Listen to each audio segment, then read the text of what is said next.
Hey, this is Professor Game, where we interview successful practitioners of games, gamification, and game thinking who bring us the best of their experiences to get ideas, insights, and inspiration that help us in the process of getting our students to learn what we teach. And I am Rob Alvarez. I'm the founder of Professor Game and professor of gamification and games-based solutions at IE Business School, EFMD, EBS University, and many other places around the world. And if this content is for you, then please go ahead and subscribe to our email list for free at professorgame.com/subscribe. Hey, Engagers, and welcome back to another episode of the Professor Game podcast. And we have Corey with us today. But Corey, are you prepared to engage? I am prepared to engage. Let's do this. We have Corey Hord with us, who is currently employed at the Mondelēz, you said? Mondelēz, yeah, you got it. Mondelēz International, Oreo, Chips Ahoy, Ritz, Sour Patch Kids, Swedish Fish, Clif Bar, and beyond. As an operational excellence professional, was implementing the company's integrated Lean Six Sigma program across the United States. He has over a decade of operations experience, Brew Alliance, Anheuser-Busch, BJC HealthCare, Mondelēz International, with the bulk of his career in consumer packaged goods. And his education consists of a Master of Business Administration from Webster University and a Bachelor of Arts from the University of Kentucky. Outside of all this formal education, he holds a Green Belt certification in Lean Six Sigma and is a trained facilitator of Lego Serious Play. He's also a CrossFit Level 1 trainer. He started his own consultancy back in 2022 called The Methods Company, where his mission is to solve problems with the world's best methodologies through workshops and consulting.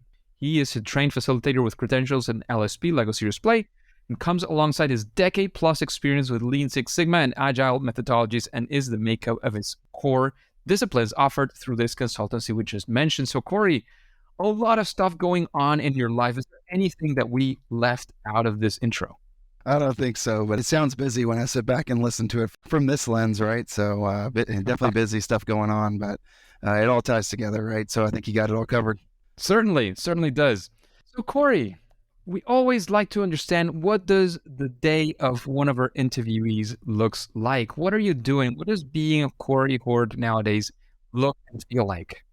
Yeah, so it depends, I would say. That's how I would start the phrase. And I kind of double hat a little bit in my current role. So I work remotely most of the time, or at least probably 50% of the time. And during that time, I'm doing some capability building stuff. And then I also hit the road and travel to Mondelēz has about 47 direct store delivery locations. We might end up touching on different parts of the business, but I'm traveling to those locations and I am their auditor.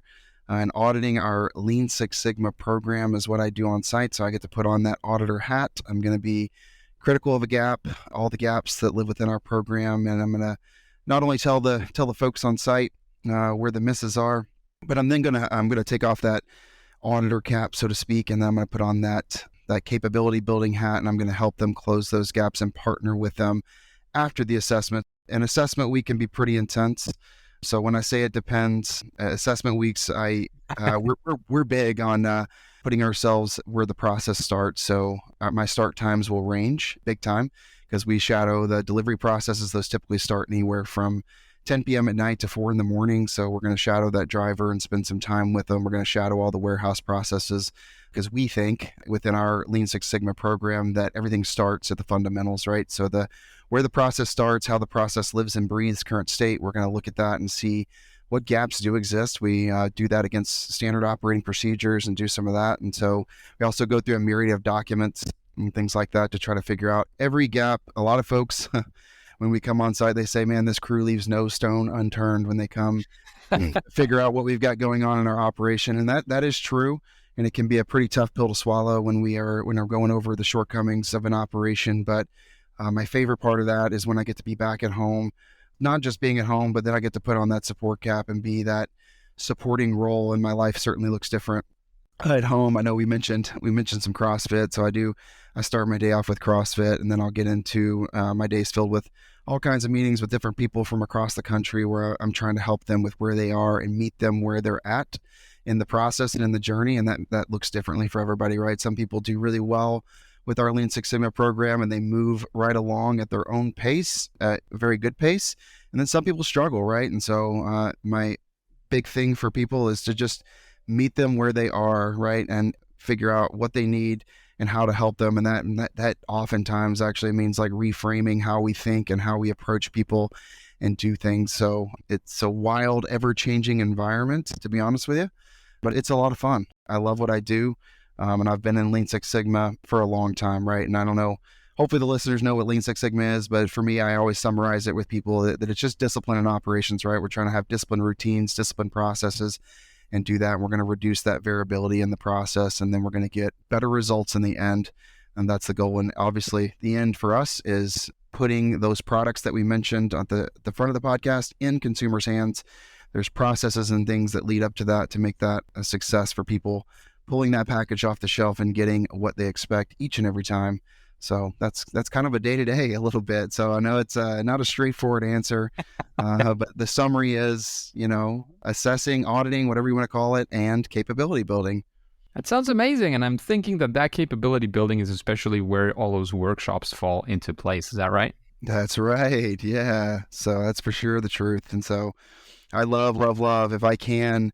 I'm not a big fan of presenting to people and preaching at them, right? So I love workshopping. I love even building custom workshops, right? And kind of rethinking how we deliver content to people. And I'll talk about, later on some exposure that I've had and stuff about some rules that I've learned along the way about trying to eliminate PowerPoint in order to engage the audience, right? And do some things that are a little bit different.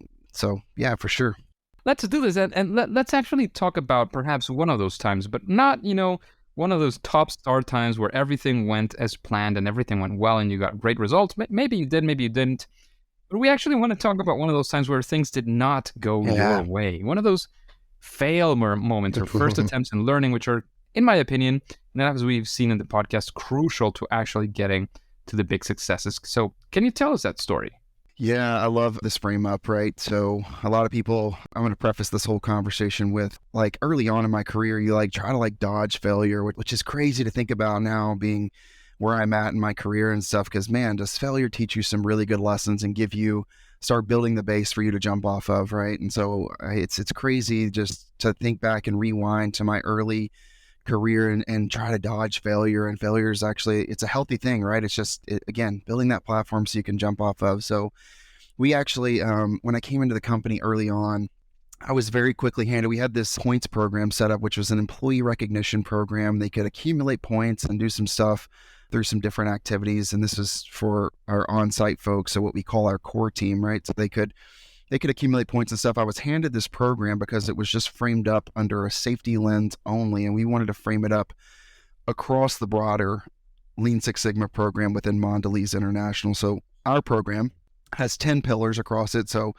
without getting into too much of the details, right, our program is divided into kind of these business sectors, so to speak, and we kind of compartmentalize a little bit so we can kind of organize the program, right, and the different functions of the business. So I had been handed this program. The ask was, hey, we want to take this across the whole program so we can not just have recognition for safety only, while it is safety first is kind of our motto and it's important. We want to recognize across the broader platform of our Lean Six Sigma program. So started doing that, revamped it. We called it IDSD points is what we called it. So for the folks that don't know what DSD means, it is direct store delivery, very common in the supply chain realm. Some people call them wholesalers as well. I've heard that different in my Anheuser-Busch days, but essentially we're trying to rethink this recognition program and expand it out. So in 21, I'm giggling a little bit because we failed right out the gate. We got it revamped. We pushed the program out to everybody. I thought things were going super well. We redesigned the cards and rebuilt all this stuff. And I was instrumental in doing all this. And then it kind of fell flat a little bit. And when I say it fell flat, the recognition or the redemption of the points just wasn't there. We started getting reports back and nothing changed. So it was kind of a failure. And I was just like, oh man, this is horrible. We rethought it, and I put in all this work and stuff and it wasn't working. That doesn't mean it was broken. I actually learned some stuff along the way. I'm a big fan of Jocko Willink and the book Extreme Ownership, right? I'm a huge fan of that. And so I had learned actually during my time at BJC HealthCare to kind of look inward, right? If it's broken and there's a path of least resistance that humans are taking to avoid what it is you created, the problem is probably with the program in general, right? So I took an approach to rethink and figure out kind of where the snag was, which is very common in Lean Six Sigma realm, and to figure out, hey, what's the bottleneck here? What's holding this thing up? Because it's not like the program was really a bad thing, right? People could accumulate points and they could get vacation packages, or they can get a chair, a drill, whatever they wanted, they could do through this incentive program. So it's like, hey, that all makes sense. That's a good thing. But there was a couple barriers to execution to get there, right? So folks had issues with their logins.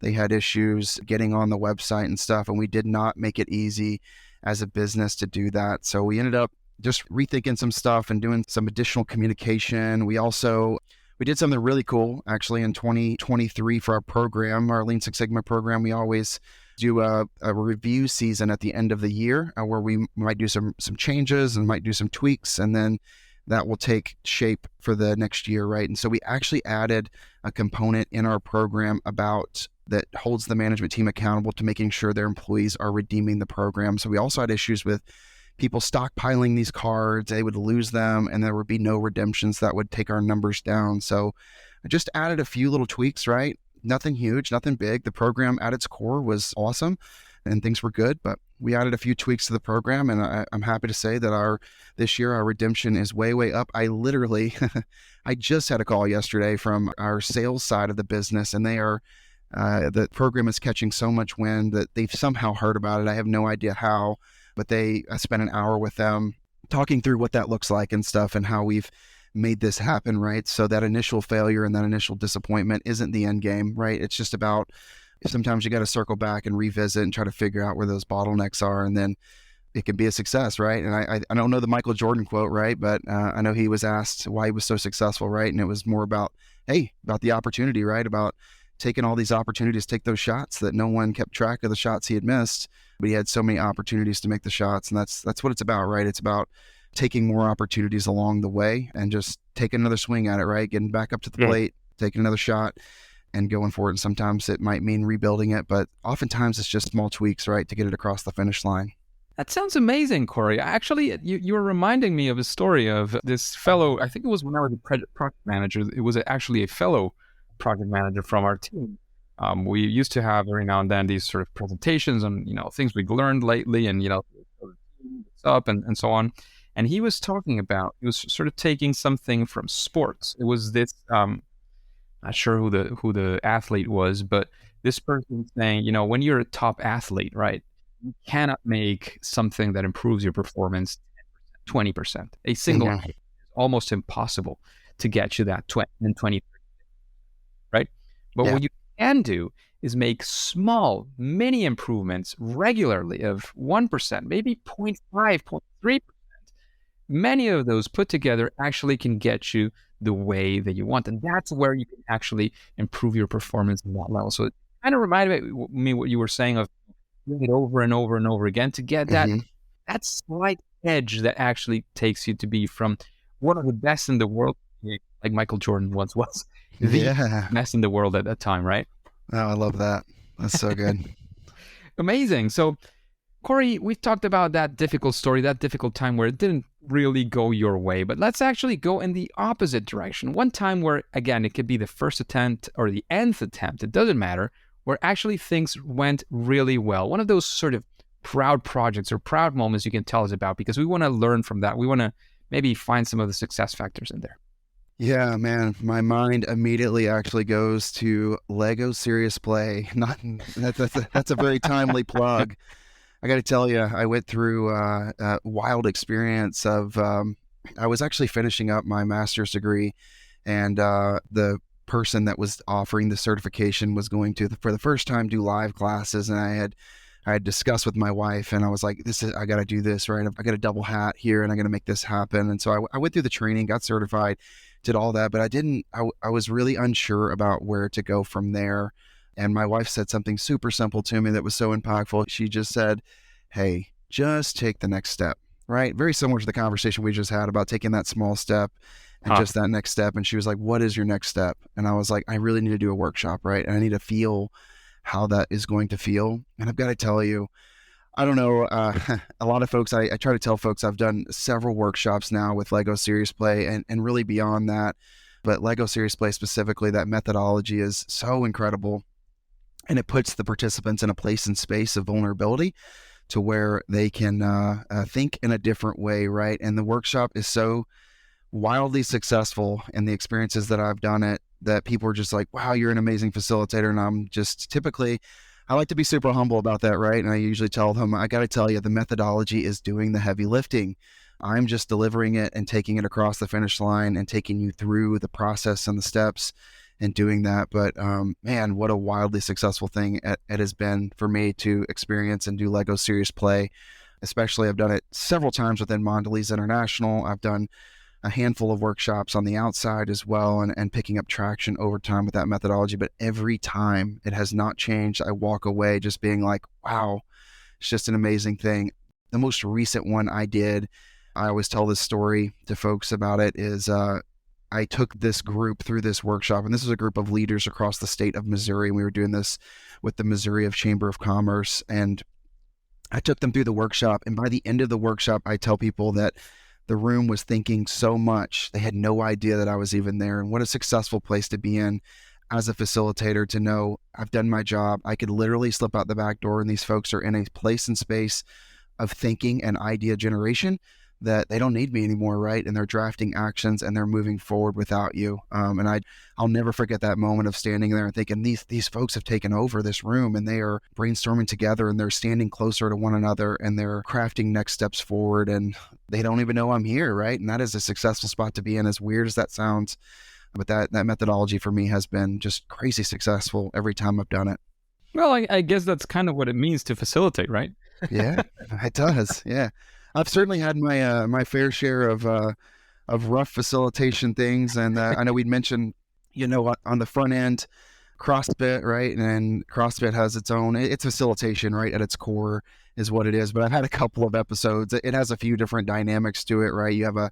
There's a clock involved and things like that. And I do certainly have an episode to where I had some not so great clock management, or the clock gave me some fits. And so I definitely have some failures I've brushed up against, right? But Lego Serious Play, though, with that one, so far, it's almost been a home run every time. And I'd like to say that I'm amazing stepping up to the plate and batting. But again, that methodology does the heavy lifting. It's super good.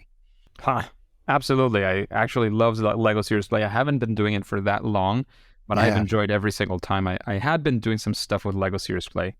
I was aware of the methodology. I read some books on it, but of course, it's never the same thing, right? From being aware to actually going through the workshops. Yeah, so good.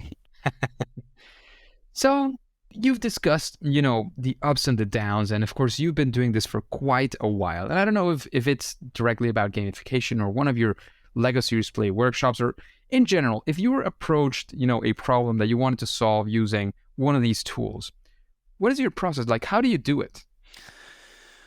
Oh man, definitely a loaded question a little bit. So, I think my mind immediately jumps back to the reason why I got Lego Serious Play, right? So initially I'd existed for a long time in this space of that capability building is a bit of a gap that we tend to, across these large companies that I've worked for, we tend to want to preach to people. And I was like, man, there's got to be a different way, right? And so over time, it was just, I'd gotten into Lego Serious Play and kind of stumbled upon it by accident. Literally, the story behind it is I saw it on someone's LinkedIn profile just by happenstance of browsing LinkedIn one day. And I was like, Lego Serious Play, what is that? And like you, I stumbled upon a couple books. I read about it and I was like, I want to learn more.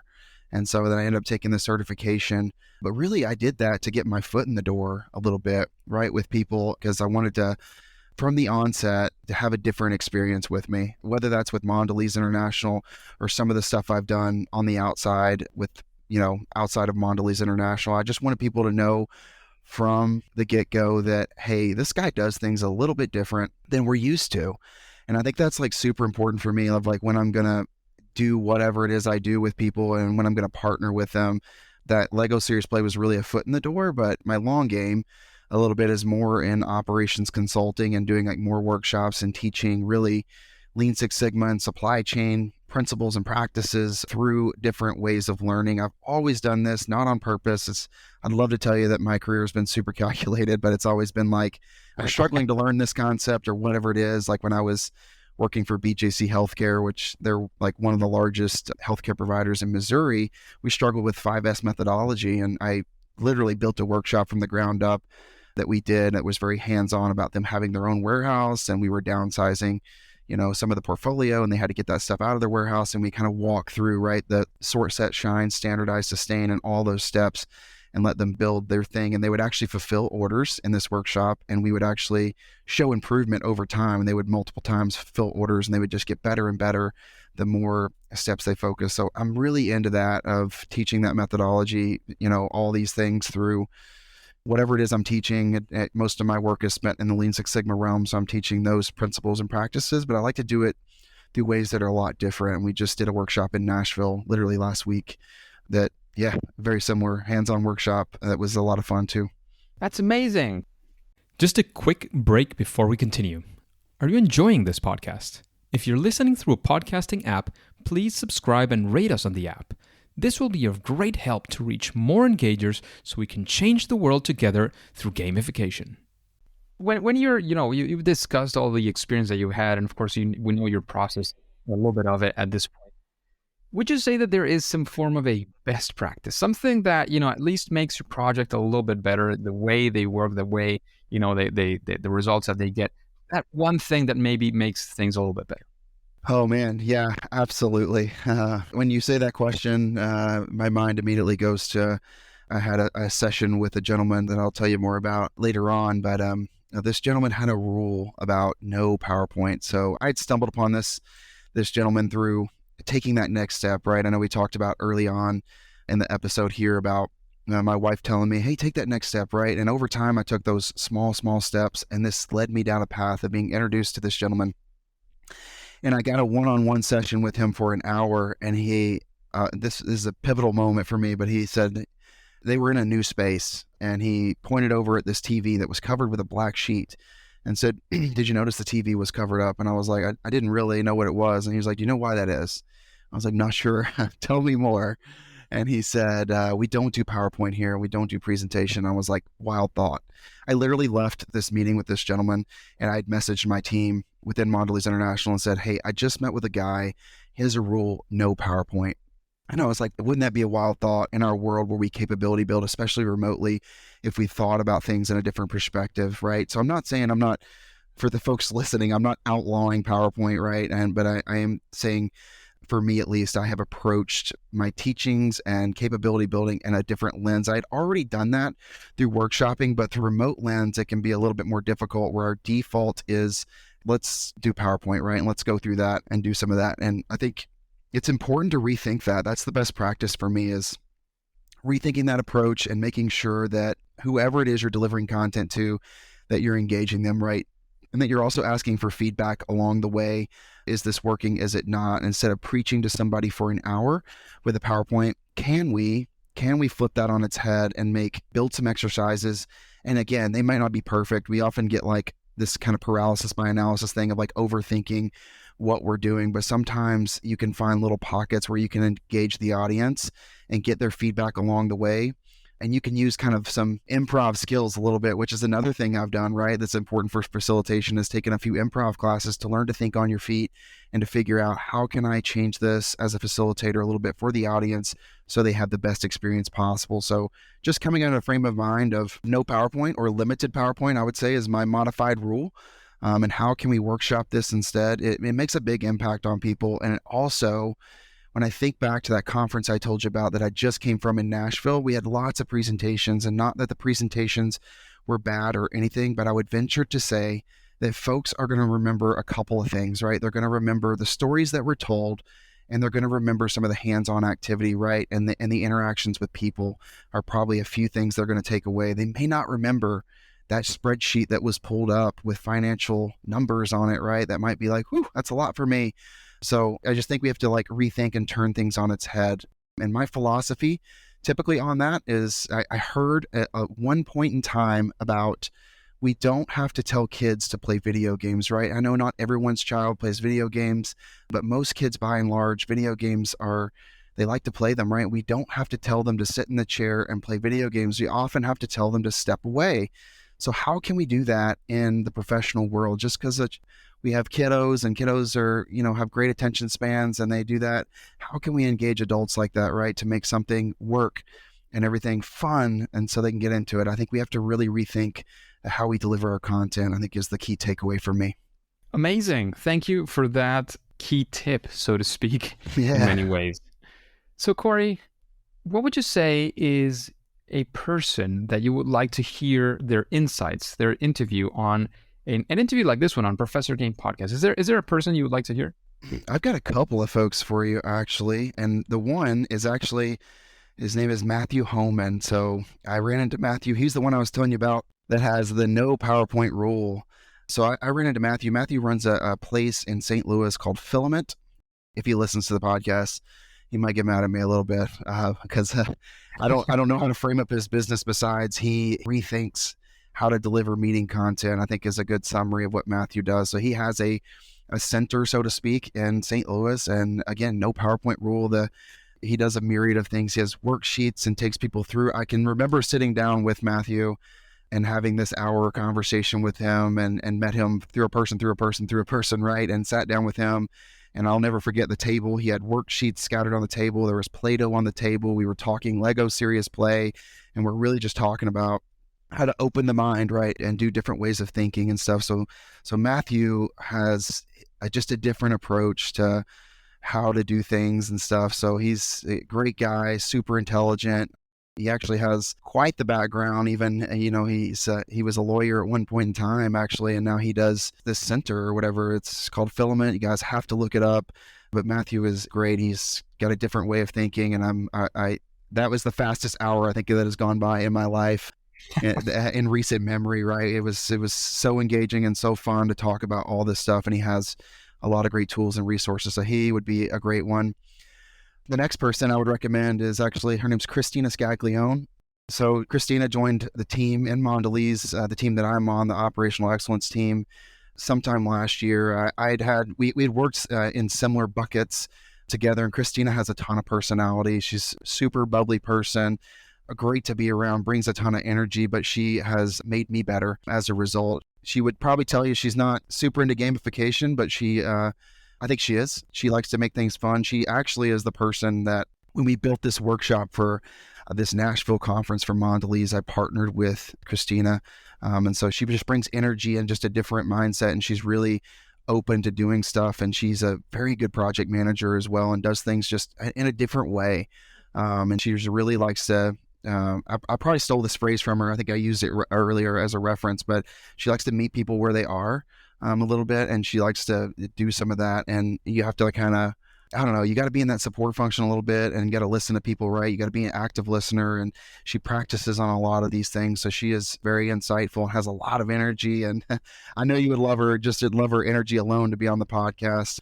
And she has a plethora of experience within Mondelēz and stuff, and just looks at things a little different than other people. So those two are fresh off the mind of who I would recommend to be on the podcast. They're both great people and have made a huge impact on my life over the past couple of years. They sound like pretty interesting potential guests for the future, for sure. So yeah. Talking about those recommendations, is there a book that you recommend the engagers? Again, an audience like this one who's looking forward to, making things fun, using games, gamification, all this stuff. All right. This might be a little bit of curveball for the audience a little bit, but I would say I would actually recommend Extreme Ownership by Jocko Willink, right? So I'm sure some folks have read that on the podcast. It's not really in the gamification market, so to speak, but I'll make it make sense. When I was at BJC HealthCare, that's when I went through this book, and I started kind of looking internally, and I developed this kind of practice of like, okay, if folks are not following my process, I've done something wrong. I think I referenced that early on, right? So for me, I have taken that practice a little bit and some of those components that are in that book to rethink some of the workshopping and some of those things that I've did, and even like the presentations, all the things that I've referenced, really the foundation. If we drive to that root cause, which I do oftentimes with my folks within Mondelēz International, is drive to that root cause. The foundation is going to be some of that extreme ownership about, kind of re-looking at, rethinking at, internalizing it, right? It's not really, we shouldn't be in a place where they don't like my workshop because they're just not listening or they're not ready for it, right? Everyone's ready for it. We just got to sometimes rethink and even it created a foundation to lead me down paths of, I know I mentioned improv, and we could talk all day about this path where I try to create a better version of myself and stuff. And a lot of that came from having this inward perspective of how do I get better? How do I take that next step? How do I move forward? And that book really just created that foundation for me. So that would be one book recommendation that I have. One other one I have to toss in that I loved. It's a super short book, is called Everything I Learned About Lean, I Learned in First Grade. So it's a really short book, but I reference it all the time when I'm teaching people at Mondelēz International of like, do you guys remember going to like first grade or kindergarten and how everything's labeled, right? So when I talk about, I'm a big guy on visual management and stuff. And I talk about this probably so much that if people at Mondelēz listen to this, they'll be like, oh man, yeah, he talks about visualizations all the time and visual management. But like, I was like, think about it from a perspective of why that's set up the way it is. And this book will do that for you a little bit and talk about, it makes things a lot easier, right? It cuts down on training. It does all this stuff. So as I teach lean concepts, right? And a lot of this like gamification for me actually goes back to how do we put ourselves in that childlike state a little bit, which for adults is so hard sometimes to like be like, is that okay? Can we do that? And yes, we can. We absolutely can do that and put ourselves back into that place and space and time of being a child, because that's where like that ideation and stuff really blossoms and does well. So that book is well short. Had some key takeaways over time. So those are two for you. Sounds amazing. Sound like great books, definitely to recommend and to read. Extreme Ownership I had heard of before, for sure. So good. So now we get to a question that some might consider a little bit more difficult, which is all about, what would you say is your favorite game? Well, I've actually not been much of a video game player through the days. I would say traditionally I'm more of a board game type guy. So my family and I have played a variety of things. We really like Exploding Kittens and Throw Burrito. If you haven't played some of those games, those are really fun to do if you have family. But lately it's been actually my daughters and I have two daughters, and we've been hanging out in Mario Kart for the past 6 months or so playing that. And it's just they're in a at a chapter in their life where they can do this and do it well and be competitive with me. And it's a lot of fun. It's a good quality time that we can play and kind of banter with each other about who's doing better and have some fun with that. So right now it's Mario Kart, and I love the reference I used earlier because I learned it when my kids were young, right, about those kids not having a problem sitting in front of a television playing video games. And that is so true when we get to do that. And it takes me to a place in my mind where a place of enjoyment, right, where I'm sitting next to my two daughters and getting to play Mario Kart with them and having fun. And it will evolve over time. We play other games and stuff, like I mentioned, traditionally board games, but we're in a chapter in our life right now where the Nintendo Switch is doing it for us and we're having fun spending quality time together. Amazing. And in this realm of games, gamification, Lego series play, facilitation and workshops, what would you say in your case is your superpower, that thing that you do at least better than most other people? This is timely. We're just going through, and Mondelēz going through our development plans and things like that, right? And talking about our strengths and stuff. And I would say workshopping is really good for me, not just running through methodologies and things that already exist, but I'm really good at like meeting people where they are, which I'll steal that again. I gave Christina credit for that, so I'll give her the credit again for that phrase a little bit. But I feel like I'm talented at building workshops. I've done this historically, like not knowing that I've done that through my career, not intentionally. I would just see kind of a gap, and I would always like workshop it, right, and do things just a little bit differently so I can build stuff from the ground up and think about things. We've done a variety of things, from doing like a workshop of like kind of an escape room type thing we did this year, of where teams come together in a room, in a conference room, and they do some of this stuff to kind of work their way out, kind of an escape room type thing. And then our Nashville workshop was actually around leading team meetings and stuff. And we brought in some components of like improvisation and things like that I've picked up over time. I can't take credit for all the things that I've learned, right? I've just been so lucky to stumble upon great people and great things and build some capability that I've brought in these components and stuff. So our workshop in Nashville that we did last week, we had a component where we were running like a team meeting and stuff, and we had people be able to like kind of, we called it mess with your friends, which they do in improv, and they were able to hurl some issues with us in what was a mock team meeting. And they had a lot of fun with that, really hitting me up with a lot of problems and things like that, and watching how I would navigate through it on the spot and use some some of that improv nature that I've learned over time and stuff. But I really like these love, and my superpower would be just building these custom workshops, right? So that would be my superpower that most know about Mondelēz International, and trying to get more folks to know about it, obviously on the outside as well. Amazing. So Corey, thank you very much for investing this time in spreading the word about what you do, and spreading as well some of your knowledge with the engagers. Is there anything else you want to say before we end the interview? And of course, let us know where we can find more about you and your workshops. Yeah, I certainly, people can reach out to me, obviously on LinkedIn, connect on there. Happy to even just have conversations, right? Like, I think some of the key learnings that I've had is just by talking to people and having conversations about where they are and what they're doing and stuff. And that's how I've picked up on the things that I've picked up on along the way. And so happy to connect on LinkedIn with anybody and have a phone call. I think I love meeting people and engaging in conversation and learning about their industry. And that's happened over time. But they can also, I have this kind of side project called the Methods Company, which brings in all this methodology together. We talked about a little bit, where they can reach out to me through there. That's where my workshopping kind of exists. You'll see a heavy presence of Lego Serious Play on there, but the end game is really to kind of get into consulting and help people in big ways and get into some of those Lean Six Sigma components. You won't see a large presence of that on my website. It's really Lego Serious Play driven right now, but happy to partner and help folks along the way and look at things a little different, because I think the world is in need of gamification, especially as we look into my pocket of the world and this operations world. I'm pushing hard on gamification, where we need to be able to visualize our key performance indicators and push people and create ways to incentivize people like on the floor and stuff. And again, back to that whole thing about, we don't have to put a kid in front of a TV to play a video game. Why is it that we have to force people sometimes to go to work, right? We need to figure out how to marry those worlds and make it fun and have a good one. So that's the path I'm on, right? With trying to figure out how to change the game for sure for the world and what the operations realm looks like, and really gamify it, right? And make it to where it's a pleasant experience for all. Amazing. It sounds like you're also having a lot of fun with what you're doing, so that is even better. So Corey, once again, thank you very much for all of this knowledge, all of these understandings, all of the experience that you've been spreading along this episode. However, as you know by now, and as the engagers certainly know, at least for now and for today, it is time to say that it's game over. Engagers, it is fantastic to have you around, and thank you for listening to the Professor Game podcast, and especially on this episode. And if you want more interviews like this one with incredible guests like Corey, please go to professorgame.com/subscribe and get started on our email list for free. That way we can be in contact and you'll be the first to know of anything that we have for you.